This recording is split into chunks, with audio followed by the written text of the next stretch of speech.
सन 1990 में 4 लाख से ज़्यादा कश्मीरी पंडितों को कश्मीर से भागना पड़ा। 11,000 कश्मीरी पंडितों को मार डाला गया और 20,000 से ज़्यादा कश्मीरी पंडितों के तो घर ही जला दिए गए थे। जी हाँ, उनमें से एक पंडित पुष्कर के परिवार पर बनी एक फिल्म द कश्मीरी फाइल्स को हम एक्सप्लेन करने वाले हैं।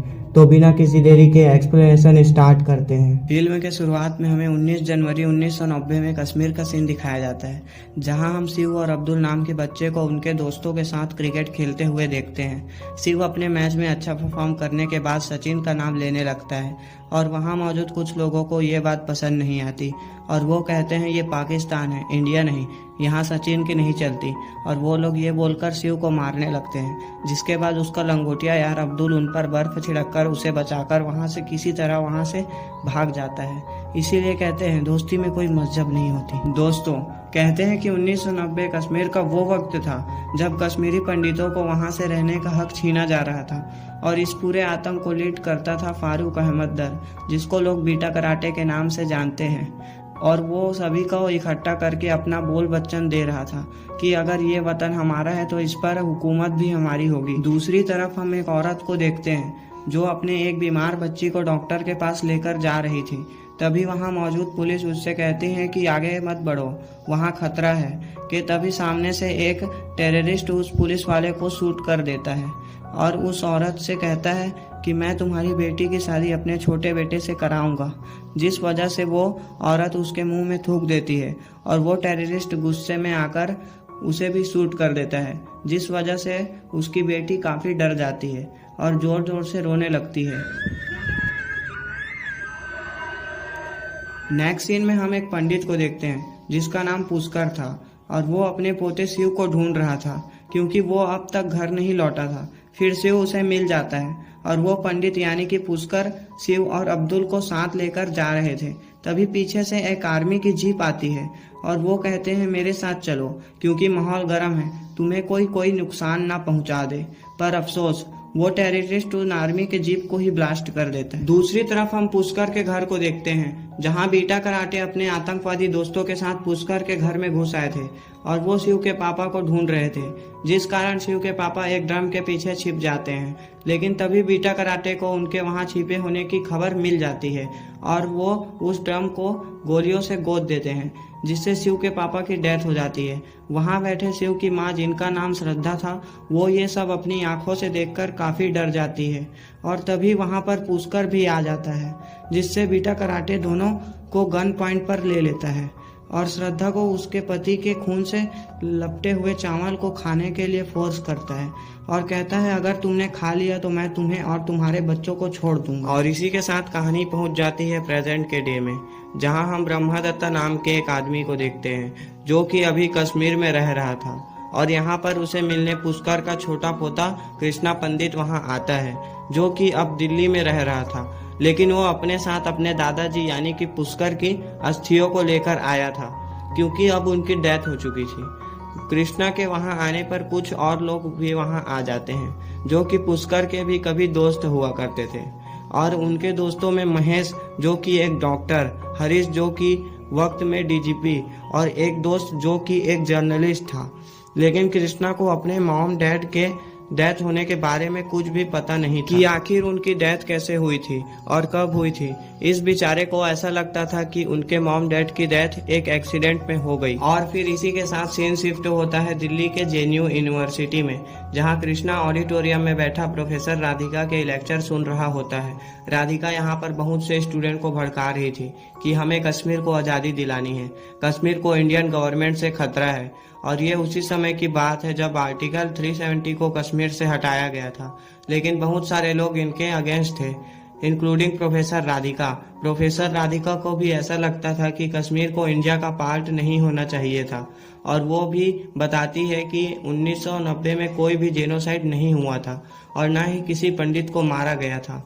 और उसकी बात सुनते सुनते कृष्णा को भी ये सब कुछ सच लगने लगता है, जिसके बाद कृष्णा अपने कॉलेज के प्रेसिडेंट इलेक्शन में खड़े होता है और इसी चीज का फायदा उठाते हुए राधिका कृष्णा को मैनिपुलेट करके अपने साइड करते जा रही थी। और फिर सीन एक बार पास्ट के तरफ चेंज होता है और हमें 1989 का सीन दिखाया जाता है, जहां पुष्कर ब्रह्मादत्ता से मिलने जाता है क्योंकि वो एक IAS ऑफिसर था। वो उनसे कहता है कि कश्मीरी पंडितों को प्रोटेक्शन की काफी जरूरत है और खास करके मेरे बेटे को, क्योंकि उसके बेटे को बीटा कराटे ने इंडियन पुलिस के मुखबिर करार दिया है, यानी कि हिंदुस्तानी जासूस। ये सब सुनने के बाद ब्रह्मादत्ता कहता है ठीक है, मैं कुछ करता हूँ। फिर ब्रह्मादत्ता और पुष्कर रास्ते में जा रहे थे तो पुष्कर उतरकर सब्जी लेने लग जाता है, तो सब्जी वाला पुष्कर को पैसे रिटर्न करते वक्त पाकिस्तानी करेंसी दे देता है, जिस पर पुष्कर को यह बात अच्छी नहीं लगती। तो वो सब्जी वाला कहता है कि जिस कंट्री में रहोगे उसी की करेंसी मिलेगी ना।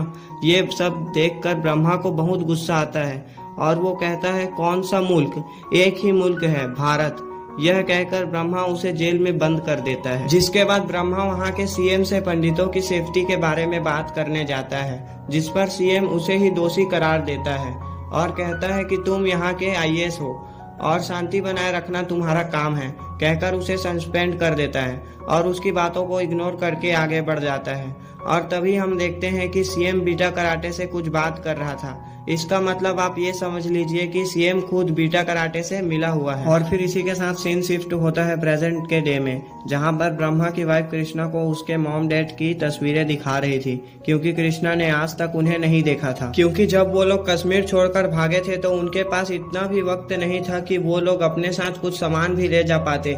अब यहाँ पर ब्रह्मा जेनोसाइड के बारे में कुछ बोलता है तो कृष्णा उन्हें बोलता है कि कोई भी जेनोसाइड नहीं हुआ था, ये सब बस एक अफवाह है। और उसी रात 5 लाख पंडित नहीं बल्कि सिर्फ 2 लाख पंडित ही कश्मीर छोड़कर निकले थे और उन्हें मारने वाले भी आर्मी के लोग ही थे। और वो कश्मीर के लोग जो टेररिस्ट बन रहे हैं उनके जिम्मेदार भी हम ही लोग हैं, क्योंकि अगर आप उनके बच्चों को जेब से बांधकर घसीटोगे और एक ही वजह से सभी को टेररिस्ट बुलाओगे तो जाहिर सी बात है कि वो लोग टेररिस्ट ही बन जाएंगे। ब्रह्मा को कृष्णा की ये सब बात सुनकर और फिर वो कृष्णा को फ्लैशबैक में ले जाता है और स्टोरी फिर से एक बार पहुंच जाती है उसी रात में, जब बीटा कराटे श्रद्धा को उसके पति के खून से लिपटे हुए चावल को खाने के लिए बोल रहा था। श्रद्धा अपने बच्चों को खोना नहीं चाहती थी, इसलिए वो इस चावल को खा लेती है। जिसके बाद वो टेररिस्ट अपने वादे को पूरा करते हुए उन लोगों को उसी हाल में छोड़कर वहां से चला जाता है। जिसके बाद पुष्कर ब्रह्मा को कॉल करके बताता है कि उन जालिमों ने मेरे बेटे को गोली मारकर हत्या कर दी है। और वो ये भी कहता है कि जब पूरे इंडिया के साथ ऐसा होगा तब याद रखना तुम भी उन्हीं लोगों में एक होगे जिनकी वजह से ये सब हो रहा होगा। फिर पुष्कर अपनी बची हुई फैमिली के साथ एक ट्रक में बैठकर वहां से दूर जगह चला जाता है। तभी रास्ते में एक लड़की को लगता है, जिस पर सभी गाड़ी रोकने के लिए कहते हैं पर ड्राइवर नहीं रुकता, इसलिए उसे ट्रक पर ही पर्दा लगाकर करना पड़ता है। तभी वो पेड़ पर लोगों की लाश लटकते हुए देखती है, जिसे देखकर सब घबरा जाते हैं। और फिर वो लोग कश्मीर से थोड़े दूर टेंट में रह रहे होते हैं। वहां पर उनके जैसे हजारों लोग थे जिन्हें इंडियन आर्मी ने उन टेररिस्ट से बचाकर लाया था। अब जब वो लोग अपने शहर, अपने घर, पैसे सब कुछ छोड़कर भागे थे तो उन लोगों के पास ना खाने के लिए खाना और ना पीने के लिए पानी था, तो बहुत सारा खाना तो आर्मी के लोग ही अरेंज कर देते थे। वो लोग एक वक्त में आधा पेट ही खाना खाया करते थे। अब वो लोग इसी आस में जी रहे थे कि एक दिन हम लोग घर वापस जरूर जाएंगे। कुछ दिन उसी टेंट में बिताने के बाद पुष्कर की आंखों की रोशनी धीरे धीरे कम होने लगी थी और फिर एक दिन उन सभी से मिलने IAS ब्रह्मा वहां आता है, जो कि अब IAS ऑफिसर से प्रमोट होकर होम मिनिस्टर एडवाइजर बन चुका था। और उसके साथ साथ होम मिनिस्टर भी वहां आते हैं। जिसके बाद वहां मौजूद जो सारे लोग कश्मीरी से भागकर वहां आए थे वो लोग अपनी अपनी प्रॉब्लम बताते हैं। तभी पीछे से पुष्कर एक पोस्टर लेकर सामने आता है और आर्टिकल 370 को हटाने की मांग करता है। यहाँ पर ब्रह्मा पुष्कर को देखकर काफी बुरा फील करता है, क्योंकि उसकी आंखें काफी हद तक खराब हो चुकी थी और वो अब पूरी तरह से मेंटली डिस्टर्ब हो चुका था, जिस वजह से वो ब्रह्मा को अब पहचान नहीं पाता। जिसके बाद ब्रह्मा पुष्कर के फैमिली से मिलता है और वो उन्हें कहता है कि वो उन्हें पास में घर दिला सकता है और एक जॉब दिला सकता है। जिसके बाद श्रद्धा ब्रह्मा के बात पर एग्री हो जाती है। अब नेक्स्ट सीन में वो लोग उसी घर में रहने लगते हैं, पर यहाँ पर हालात भी कुछ ठीक नहीं था। दूसरी तरफ हम बीटा कराटे को देखते हैं, जो खुद अब एक टेररिस्ट था और फिर भी वह मीडिया तक पहुंच जाता है और वहां पर उसका एक इंटरव्यू भी होता है, जिसमें बीटा कराटे कहता है मैंने सिर्फ 20-25 लोगों को ही मारा है, क्योंकि वो लोग RSS के थे और ये खुद को एक फ्रीडम फाइटर बता रहे थे। तभी इंटरव्यू में उनसे सवाल करते हैं जिसका जवाब आप उसके मुंह से ही सुनिए तो बेहतर होगा। अगर वो आपसे कहते कि अपने सगे भाई को मार दो तो मार देते, और आपसे आपकी माँ को मारने के लिए कहते तो मार देते? मार देते। और इन सब चीजों को टीवी पर देखकर पुष्कर को बहुत बुरा लगता है और कहता है कि ये मीडिया तक पहुंच गया, कुछ दिनों बाद पीएम तक पहुंच जाएगा। मैं इतने सालों से कोशिश कर रहा हूं पीएम तक पहुंचने की। फिर धीरे धीरे करके पुष्कर अपने जिंदगी की आखिरी सांसें ले रहा था। मरने से पहले वो कृष्णा से रिक्वेस्ट करता है कि उसकी अस्थियों को उसके कश्मीर वाले घर में फैलाया जाए और यही उसकी आखिरी ख्वाहिश है। और इसी के साथ स्टोरी फिर से पहुंच जाती है प्रेजेंट के डे में, जहां ब्रह्मा कृष्णा को ये सब बातें बता रहा था। कृष्णा ये सब सुनकर समझ जाता है कि प्रोफेसर राधिका उसे गलत चीजें बता रही थी। और तो और उसने कृष्णा को ये भी बोला था कि तुम कश्मीर जाने के बाद बीटा कराटे से जरूर मिलना। फिर नेक्स्ट सीन में पुष्कर के सारे दोस्त कृष्णा को पुष्कर के घर भी लेकर जाते हैं, जहां पर उनके शिव जी के मंदिर से शिव जी को हटा दिया गया था और वहां पर वही झंडा लगा दिया गया था जो कि पहले आतंकवादियों का झंडा हुआ करता था। फिर वो लोग उस झंडे को वहां से हटा देते हैं और फिर कृष्णा अपने दादाजी यानी कि पुष्कर की अस्थियों को उसी घर में बिखेर देता है। और अब इसी तरह पुष्कर की अंतिम इच्छा पूरी हो जाती है और उसके आत्मा को शांति मिल जाती है कि वो अपने घर वापस आ चुका है। वहाँ के सारे काम को निपटाकर कृष्णा एक आदमी के साथ बीटा कराटे से मिलने जाता है और वो आदमी कोई और नहीं बल्कि उसके भाई शिव के बचपन का दोस्त अब्दुल था। फिर कृष्णा अब्दुल से सारी बातें पूछता है कि आखिर उस वक्त हुआ क्या था। अब्दुल अपनी जुबानी उसे सारी बात बताने लगता है और कृष्णा उसकी सारी बात अपने फोन पर रिकॉर्ड कर लेता है। अब्दुल उसे बताता है कि मेरे परिवार कभी भी कश्मीरी पंडितों के अगेंस्ट नहीं थे, बल्कि शिव तो मेरा बहुत ही अच्छा दोस्त था और जब तुम्हारा परिवार उस घर को छोड़कर भाग रहा था तो मेरे अब्बू ने उन लोगों की काफी ज्यादा मदद की थी। अब हम यहाँ पर देखते हैं कि कृष्णा बीटा कराटे के पास पहुंच चुका है और बीटा कराटे भी कृष्णा को यही बोलता है कि उसने किसी को भी नहीं मारा था और कश्मीरी पंडित खुद ही ये जगह छोड़कर जा रहे थे और उन्हें मारने वाले भी आर्मी के लोग ही थे। और बीटा कराटे यहाँ अपना कंपैरिजन भगत सिंह और महात्मा गांधी जैसे फ्रीडम फाइटर से करता है।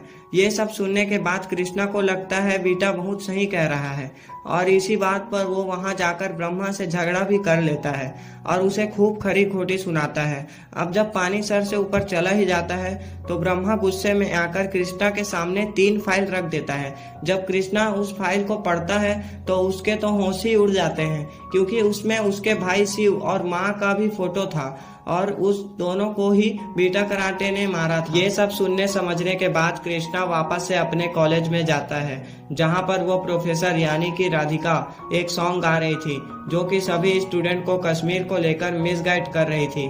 फिर राधिका कृष्णा को स्पीच देने के लिए बोलती है क्योंकि वो उस कॉलेज का प्रेसिडेंट बनने वाला था और अब वो वक्त आ जाता है जब कॉलेज के सभी स्टूडेंट को सच पता चलने वाला था। तो आप भी कृष्णा के मुंह से ही सुनिए पंडितों का दर्द। अब हम सब देखेंगे। जिसके बाद कृष्णा रोते हुए अपनी माँ यानी कि श्रद्धा और अपनी भाई यानी कि शिव की स्टोरी बताता है और इसके बाद कृष्णा की स्पीच फ्लैशबैक में पहुंच जाती है जिस दिन उसकी माँ और भाई को मारा गया था। यहाँ पर हम देखते हैं कि पुष्कर अपनी फैमिली के साथ घर में रह रहा होता है और फिर बीटा कराटे और उसके लोग एक दिन आर्मी के ड्रेस पर आ जाते हैं और उस पूरे एरिया पर भी कब्जा कर लेते हैं जिसे आईएस ब्रह्मा ने उन्हें रहने के लिए दिया था। बीटा वहां पर कब्जा करते ही श्रद्धा को मोलेस्ट करना शुरू कर देता है और फिर वो करता है जिसे मैं अपने मुंह से बता नहीं सकता। अब वो देखो जो कभी देखा नहीं है।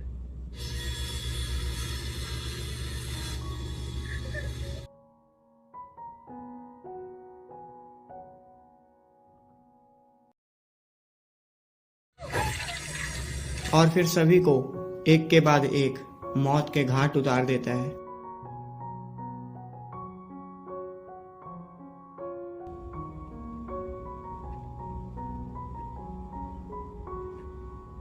ये हैवान तो बच्चे को भी नहीं छोड़ता।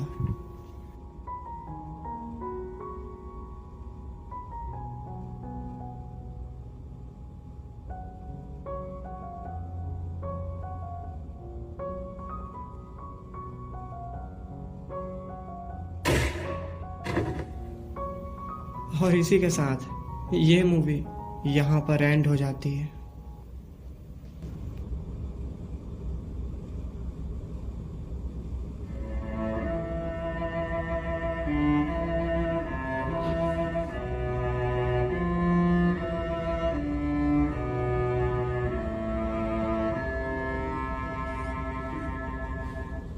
तो दोस्तों, आशा करता हूँ कि आपको ये मूवी द कश्मीरी फाइल्स पसंद आई होगी। मैं नहीं जानता कि पुष्कर फैमिली की ये स्टोरी कितनी सच्ची है और कितनी झूठी। मैंने तो बस इसे एक्सप्लेन किया है। मेरा मानना है कि इस मूवी को एक बार आप सिनेमा घर में जाकर ज़रूर देखें। तो दोस्तों, अपनी राय कमेंट में ज़रूर साझा करें। तो फिर मैं मिलता हूँ आपसे एक नई मूवी के एक्सप्लेनेशन के साथ।